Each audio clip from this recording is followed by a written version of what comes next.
Salut tout le monde, c'est Bartholoméo Patrick.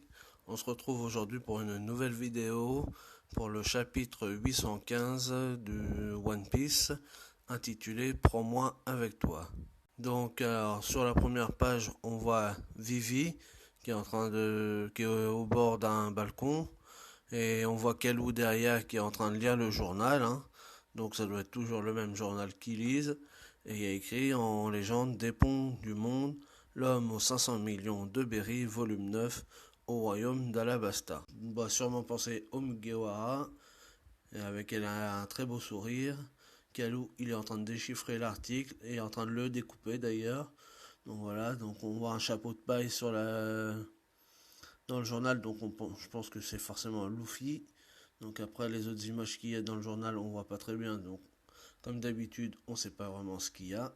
Donc on arrive à la deuxième page. Le secret des origines de Sanji enfin révélé. Quoi qu'entends-tu par une famille d'assassins? Avez-vous déjà entendu parler du Germain 66, que l'on appelle aussi les bellicistes? Ce lit double 6. Donc en fait 66 veut dire 6-6. Donc le Germain 6-6. Germain ça fait penser à la Germanie, donc l'Allemagne. Donc voilà. Bon, pour l'instant, je sais pas à quoi ça peut faire référence, mais bon, on verra bien. Donc ça, c'est comme ce qu'il dit ça, hein. Mais qu'est-ce que vous racontez? Cette fameuse armée maléfique imaginaire? Mais ce ne sont que des inepties.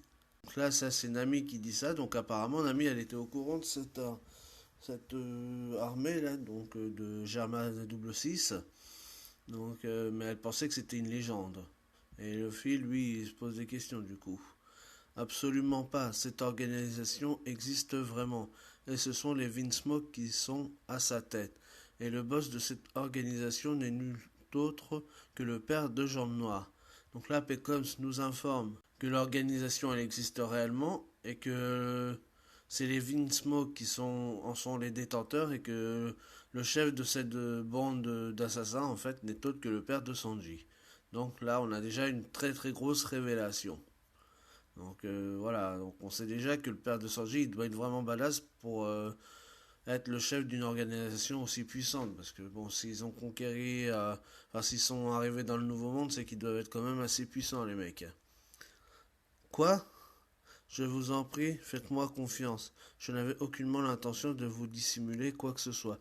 Donc là, ça c'est Nami qui dit le quoi, et elle repense à ce que Sanji lui avait dit précédemment. Donc on l'avait vu ça dans les épisodes, enfin dans les scans précédents. Je piche que dalle à ce que tu racontes, et puis de toute façon, ça m'est complètement égal. Bon, ça c'est Luffy qui dit ça, hein. Comme d'habitude, il s'en fout de tout, lui. Il comprend rien à ce qu'on lui raconte, ce qui se passe réellement dans le Nouveau Monde. Lui, il s'en fout complètement. En fait, ce qui l'intéresse vraiment, à mon avis, c'est juste de pouvoir savoir comment récupérer Sanji. C'est tout ce qui l'intéresse, parce que c'est son compagnon, donc lui, il veut juste savoir ça, en fait, hein. Gao, je vois. Tout ce qu'on veut savoir, c'est s'il va revenir ou pas. Qu'il se marie ou pas, ça m'est complètement égal. Mais il n'y a pas moyen qu'on devienne les subordonnés de Big Mom. En fait, j'ai même plutôt bien envie que vous veniez mes subalternes. Et là, tapez comme ce qui fait... Ah. En fait, Luffy il est en train de dire que lui, il s'en fout complètement si Sanji se marie. Lui, tout ce qui l'importe, donc, ouais, réellement, c'est que Sanji il revienne. Parce que c'est son Nakama. Donc, voilà. Après, qu'il se marie ou pas, il s'en fout. Mais c'est une chose est sûre, c'est qu'il veut pas être subordonné de qui que ce soit.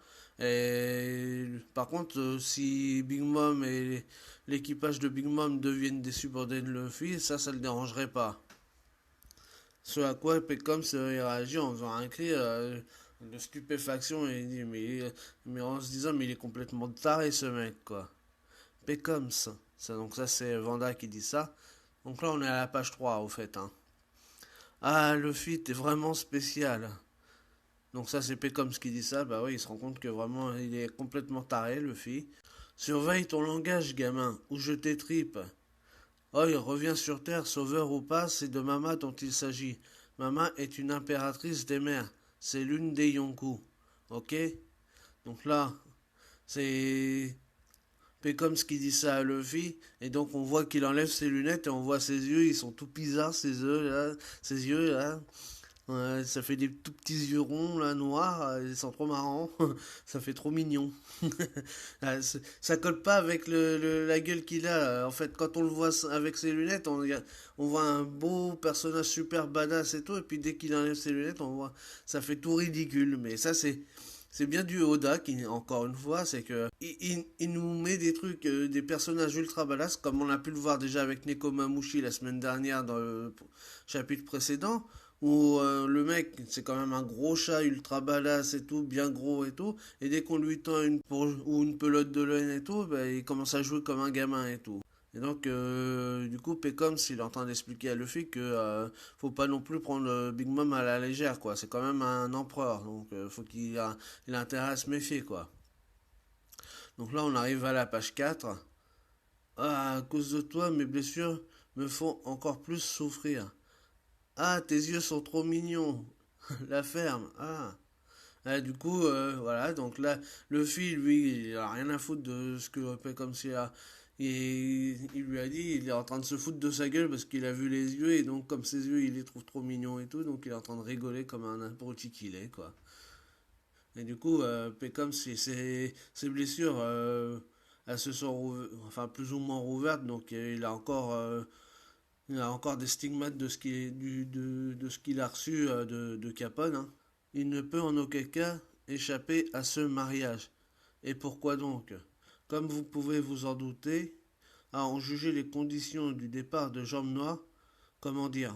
En fait, il n'y a aucun moyen de décliner une invitation à la tea party de Mama. Si d'aventure il ne se présentait pas, il recevrait dans quelques jours un certain colis. Vous vous doutez bien que le contenu sera à la hauteur de l'offense que Mama a subie. Donc là, il est en train d'expliquer, mais comme ce que il a pas moyen que Jambe Noire il décline l'invitation, parce que si il le fait, il recevra un colis, et donc à mon avis, ça serait un colis qui serait pas très agréable. En guise de représailles, il trouverait à l'intérieur du colis, gracieusement envoyé, la tête de quelqu'un qui a été en lien avec lui. Peut-être celle d'un chapeau de paille, ou celle d'un membre du restaurant d'Isblue, ou celle de quelqu'un du royaume de Kamabaka. Donc là, ça veut dire que Big Mom, elle est au courant du parcours de Sanji. Bon, vu que c'est en association avec les Vinsmoke qui sont la famille de Sanji, donc ils ont dû lui indiquer un petit peu quand même le parcours qu'il a fait. Donc ça veut dire qu'en fait, malgré qu'il l'ait pas reconnu et qu'on n'a pas vu le Only Alive depuis, enfin qu'il y a eu que le Only Alive depuis seulement l'arc Dressrosa, enfin après l'arc Dressrosa et juste avant l'arc Zou, la famille Vinsmoke était au courant du parcours de Sanji, donc ils ont quand même réussi ils ont quand même réussi à se renseigner sur tout le parcours des chapeaux. Donc du coup, ils savent très bien où il a grandi, ce qu'il a fait, ce qu'il a vécu. Et même pendant l'ellipse des 2 ans, ils savent très bien qu'il a été sur l'île donc du royaume de Kamabaka. Hein, c'est le royaume que d'étrave hein, en français. Donc là où il était avec Ironkov. Donc ils connaissent vraiment tout des chapeaux de paille. Donc hormis Sanji, peut-être qu'ils savent même ce que les autres ils ont fait aussi. Donc ça c'est important, c'est que dans le nouveau monde ils savent vraiment à qui ils ont affaire, hein. Donc ça rigole pas quoi. Donc là on est à la page 5.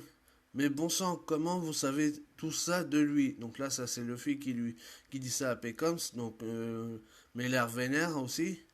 C'est ce que l'on appelle le pouvoir chapeau de paille. Donc voilà, il est en train de dire comme ce que ils ont du pouvoir. Donc dans le nouveau monde, les mecs ils sont bien renseignés quoi.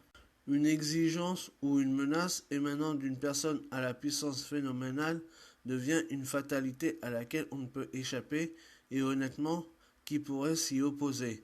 Voilà ce qu'est un Yonkou. Et voilà ce qui signifie la frustration d'être impuissant. Donc là, Pecom, il est en train de nous décrire un peu quand même le style de vie d'un Yonkou. Donc, il est en train d'expliquer qu'un Yonkou, donc, c'est une personne puissante Et que dès qu'il y a quelqu'un qui veut se mettre en travers d'un Yonkou, il se renseigne sur lui et son équipage éventuellement pour savoir à qui il a affaire. Donc ils prennent vraiment les choses bien au sérieux. Donc c'est vraiment des personnages vraiment badass quoi. C'est pas des petits du menu fretin comme on a pu l'avoir sur Grand Line avant quoi. Donc là c'est vraiment on passe à une étape au-dessus quoi dans le niveau des personnages qu'on va avoir, hein. Donc on va vraiment avoir du lourd, à mon avis, dans les prochains chapitres et dans la suite de One Piece. C'est donc pour ça que Sanji n'avait pas d'autre choix que d'y aller. Je vais vous dire autre chose qui pourrait peut-être vous remonter un peu le moral, mes sauveurs. Vous n'aurez pas à être sous notre bannière ou à vous affilier à nous. Donc là, comme s'il est en train de dire, ben, finalement, que ils seront pas obligés d'être sous la bannière de Big Mom, donc ils pourront garder quand même leur liberté, et donc ils pourront au moins, tout au moins, ils seront moins tranquilles par rapport à ça. Malgré que Sanji, il a dû partir. Donc là, on arrive à la page 6. Il s'agit ici d'un mariage politique. Tous ceux qui naviguent sous la bannière de Mama doivent être liés à elle par le sang.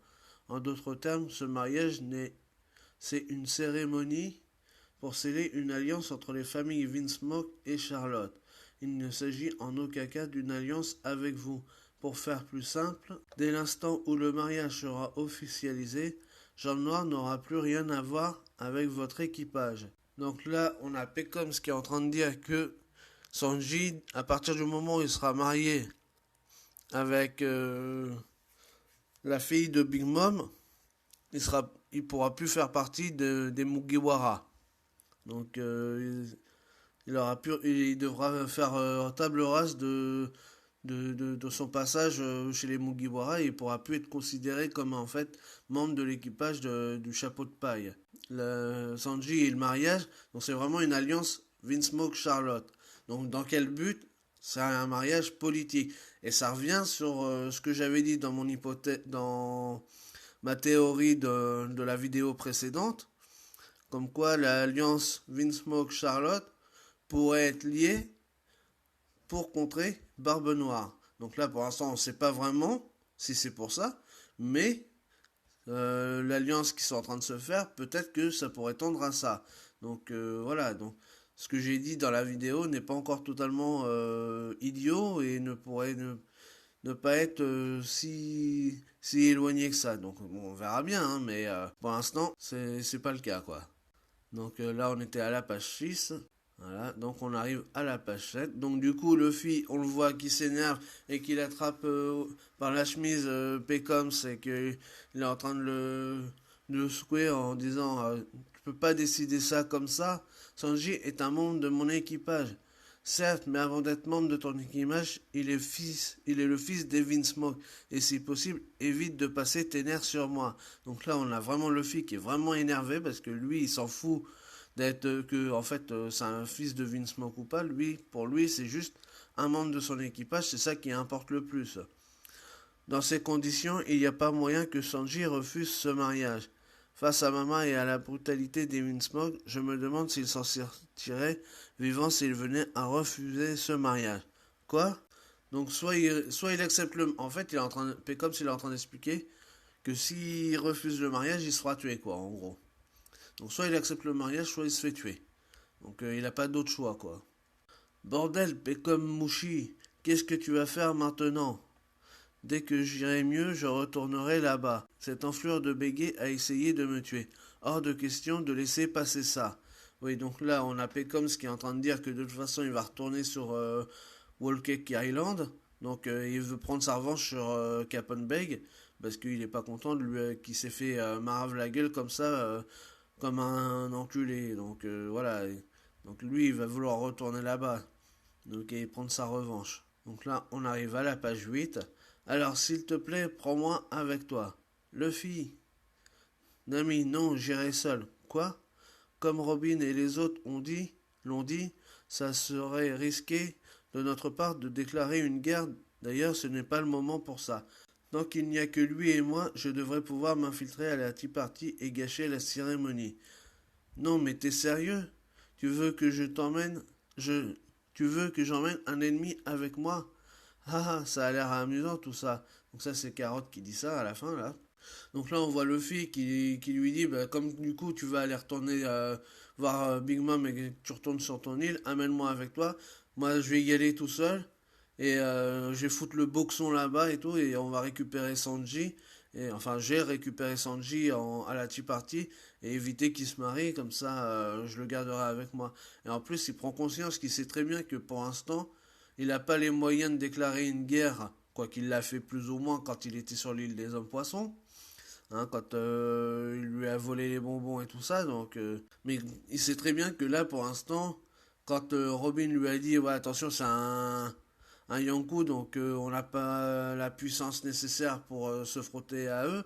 Donc, vaudrait mieux faire attention. Et donc là, il a quand même enregistré ça, Luffy, et il sait qu'il se dit finalement que c'est peut-être pas le moment pour l'instant de se frotter à un Yonkou, qu'il faut attendre un petit peu et que voilà, et pour l'instant j'ai juste m'infiltrer, foutre un peu le bordel et récupérer Sanji. Et donc comme je veux vous protéger et pas prendre trop de risques et que ça sera plus simple de de m'infiltrer si j'y vais que tout seul avec Pécoms, donc moins on sera nombreux, mieux on pourra se faire moins repérer et donc du coup euh, être plus tranquille pour pouvoir récupérer Sanji. Donc là, il a quand même une once d'intelligence, le Luffy. Parce que d'habitude, Luffy, lui, c'est un...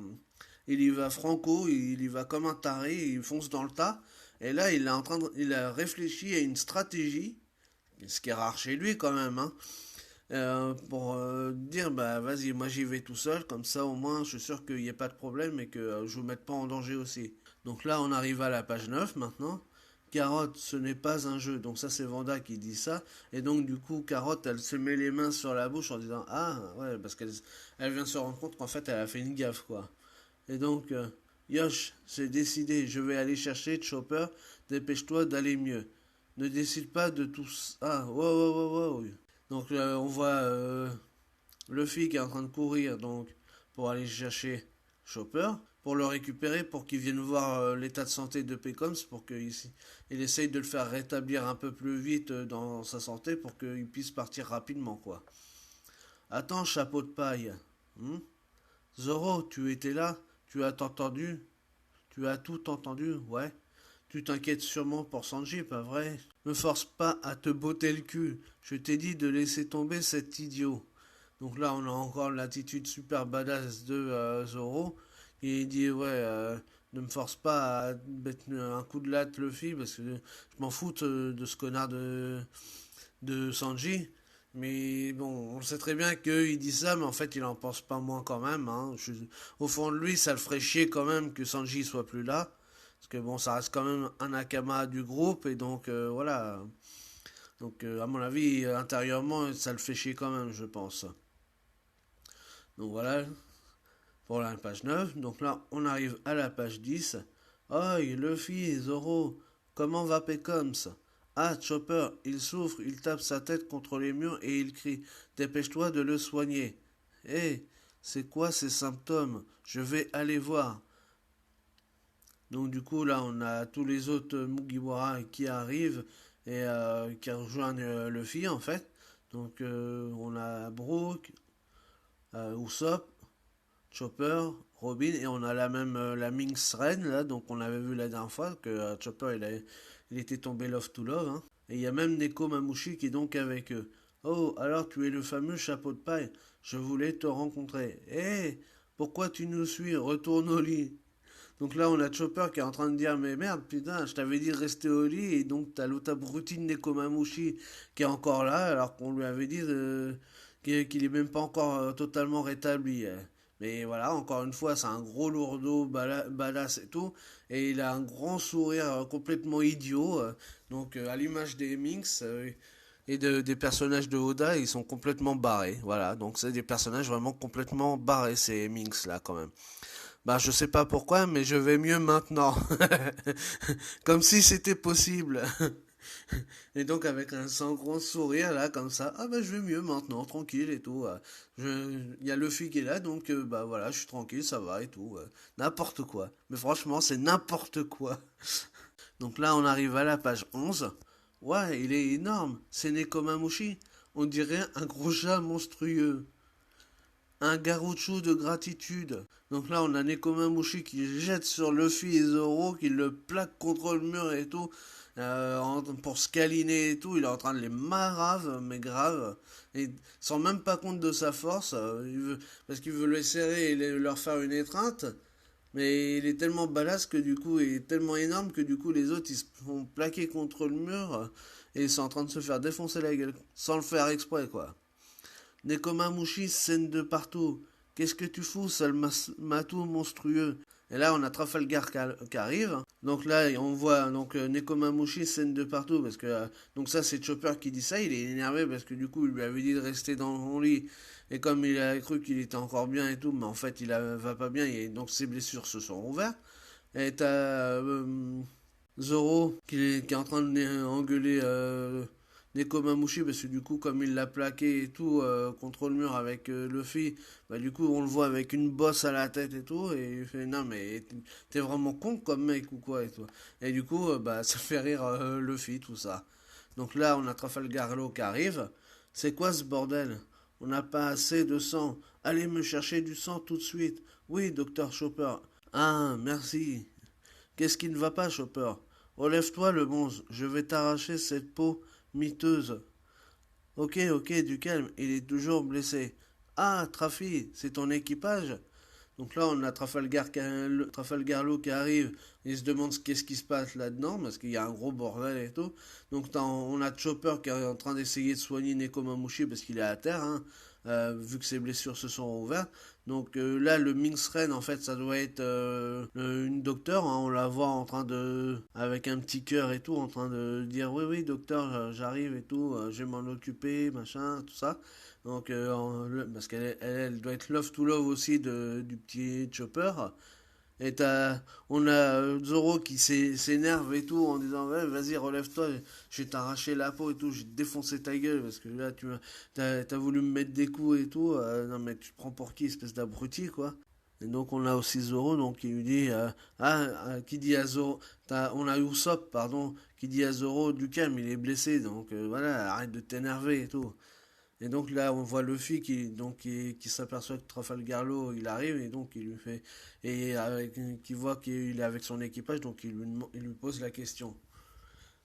Donc là, on arrive à la page 12. C'est exact, je les ai amenés pour vous les présenter, les 20 membres de mon équipage. Ravi de faire ta connaissance, chapeau de paille. Donc là, on a les pirates du Heart, donc les pirates du cœur, hein, donc l'équipage de Trafalgar Law. Donc on voit Jean Bart, on voit Beppo, et bon, et les autres, bon, on les connaît pas forcément, les autres, hein. Donc il a 20 membres d'équipage, hein. Il y en a quelques-uns là, avec la casquette de pingouin là qu'on avait déjà vu, hein, quand ils étaient dans le sous-marin, mais bon, les autres on les connaît pas, hein. Yo, on doit discuter, ok? C'est tout? Donc ça c'est Beppo qui dit ça, c'est tout, voilà, tranquille. Malpoli. Ouais, en fait, ça l'énerve parce qu'en fait, ils viennent de lui dire bonjour et tout machin. Et en fait, il en a rien à carrer. Lui, ils disent juste bonjour, Luffy, et voilà, c'est tout. Et donc les autres, ils sont dégoûtés, ils sont vénères parce que ils les calculent même pas en fait. Vous nous lâchez carrément, capitaine. Malpoli.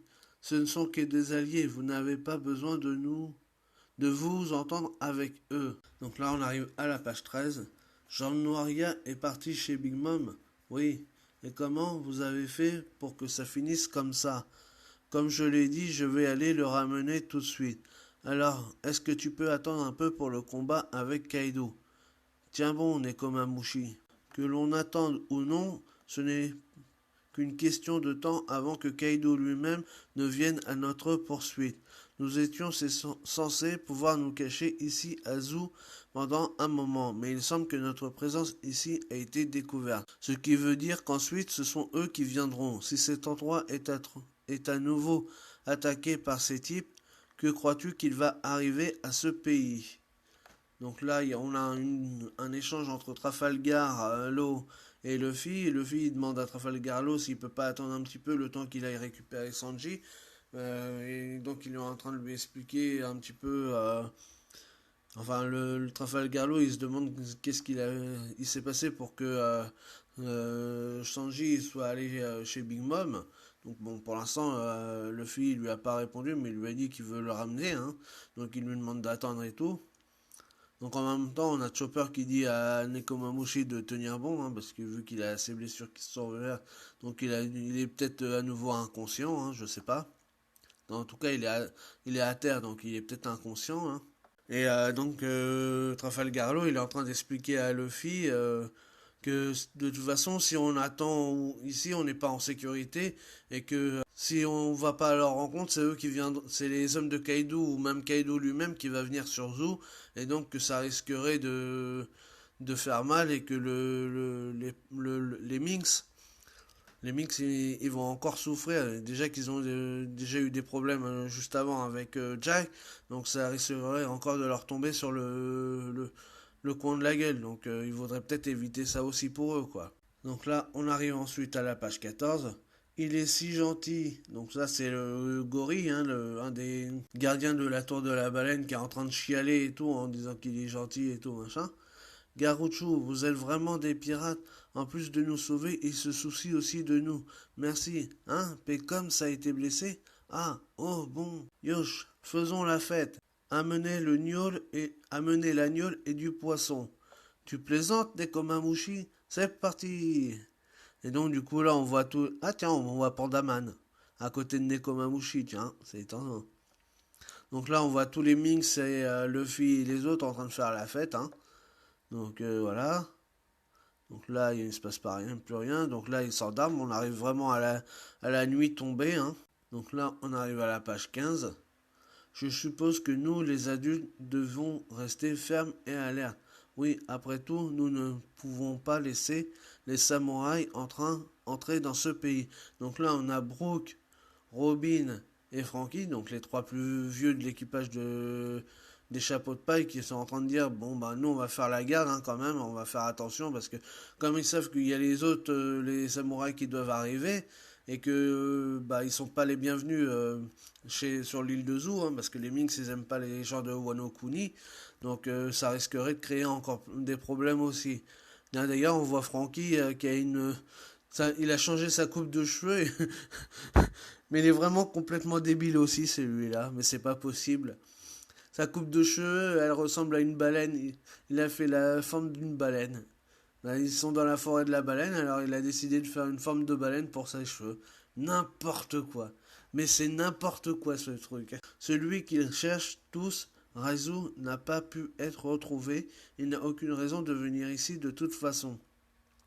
D'ailleurs, c'est à cause de lui que l'empire qui a prospéré pendant près de 1000 ans a été ruiné. Peu importe à quel point ils sont reconnaissants envers leur sauveur, qu'un samouraï soit dans leur équipage, nous ne pouvons pas les laisser le découvrir, quel qu'en soit le prix. Si par hasard ils découvraient que Kinemon avait choisi cet endroit comme point de rendez-vous, même la joyeuse tribu des Minx deviendrait folle. Je n'ai aucune envie de me battre contre eux. Nous allons veiller ici jusqu'au matin et nous empêcherons Kinemon et Kanjuro d'entrer dans ce pays. Donc là, ils sont en train d'expliquer que voilà, les Minx, ils aiment pas les samouraïs de Wano Kuni, donc ils vont surveiller l'arrivée des samouraïs. Donc voilà, et que voilà, ils veulent pas, malgré qu'on soit leur sauveur et tout, ils ont pas envie de se battre avec eux parce qu'ils savent très bien qu'ils ont l'air quand même bien badass, les mecs, et que leur peuple quand même a été ils ont souffert et que voilà, c'est un peuple quand même qui a été tranquille pendant près de 1000 ans et tout, et puis là du jour au lendemain, ils sont en train de se prendre plein de trucs dans la gueule, pas entre l'arrivée des mecs de Kaido et ça à cause de Wano Kuni et tout, donc du coup ils veulent pas, ils voudraient éviter qu'il y ait un nouveau problème déjà en plus de ce qu'il y a déjà actuellement. Donc voilà, donc c'est pour ça qu'ils voudraient essayer d'intercepter les deux autres abrutis. Donc là on arrive à la page 16 et on est au petit matin. Eh bien, eh bien, eh bien, eh bien, nous sommes toujours quelques heures avant l'aube. Mais nous y sommes parvenus. En effet, nous avons enfin atteint notre destination. Eh bien, nous avons en effet eu bien des malheurs, mais enfin nous avons triomphé. Donc là, on voit les deux autres abrutis qui sont Kinemon et Kanjuro qui sont tout contents d'être enfin arrivés. Donc il y a une silhouette derrière, donc c'est encore un nouveau dessin de Kanjuro. Donc elle a l'air complètement tout pourri encore, comme d'habitude, hein. Là, c'est un spécialiste des dessins tout pourris, hein, Kanjuro. Donc on dirait un espèce de chat léopard, là, je sais pas trop. On voit pas bien parce qu'il y a les deux autres abrutis qui sont là. Et donc du coup, il y a le singe qui est là avec son chapeau, là, qui est arrivé. Bah, moi, dans les précédents chapitres, donc c'était celui qui était tombé et qui a fait que les deux autres étaient retombés sur le Sony et tout ça. Il me paraissait beaucoup plus gros et en fait là il est tout petit par rapport à Kinemon et Kanjuro. Donc là on a les trois autres, Brooke, Robin et Frankie, bah, qui sont en train de dormir du coup. Donc leur surveillance, bah, elle n'a pas servi à grand chose parce que du coup là les autres ils vont peut-être pouvoir rentrer, donc ça risque de faire des problèmes quoi. Donc là on les voit en train de dormir. Donc là on arrive à la page 17, donc apparemment c'est la dernière page, hein. Effectivement c'est la dernière page. Donc je suis sûr que Luffy et les autres se sont inquiétés. C'était mal de notre part de les faire attendre. Suis sûr qu'ils sont épuisés en ce moment. Bien joué Tora Saburu. Redevient une peinture. Alors, note de l'auteur.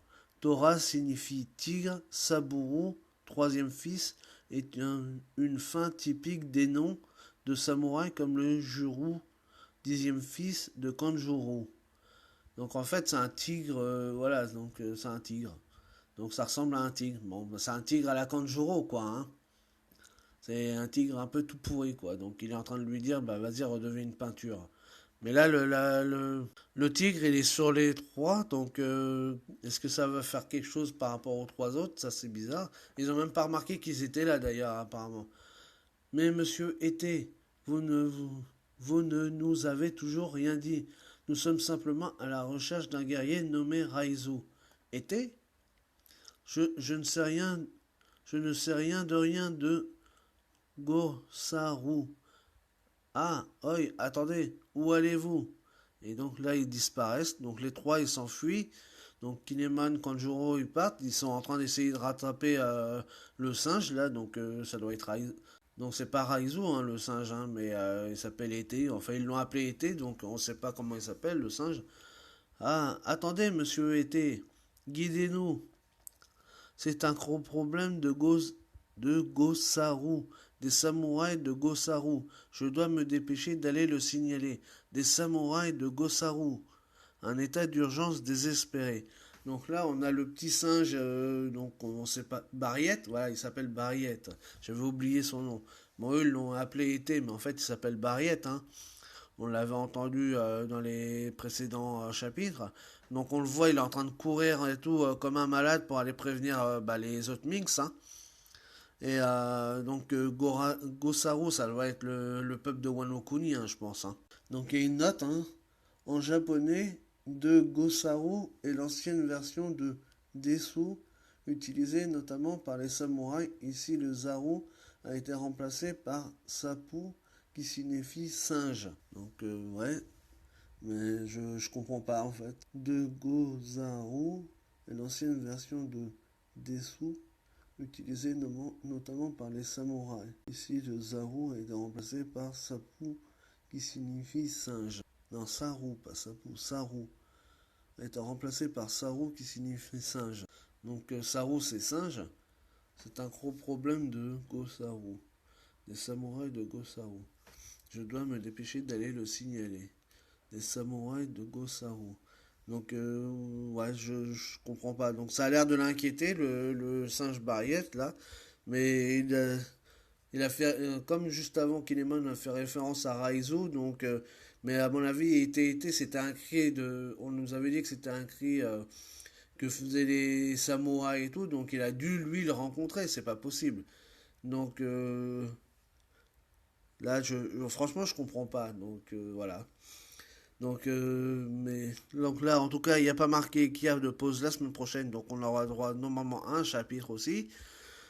Donc tant mieux, on aura peut-être des explications, on verra peut-être Barriette qui va aller prévenir les autres, et donc ça risque de, bah, du coup de retarder la visite de Luffy et l'infiltration de Luffy chez Big Mom, et ça risque de compliquer les choses encore. Donc il va y avoir sûrement encore des problèmes avec Kinemon et tout ça et les Minx. Donc ça risque d'être du lourd encore la semaine prochaine. Donc voilà, pour ce chapitre, donc 815 de One Piece. Nous, on se retrouve pour une prochaine vidéo. Voilà, salut tout le monde!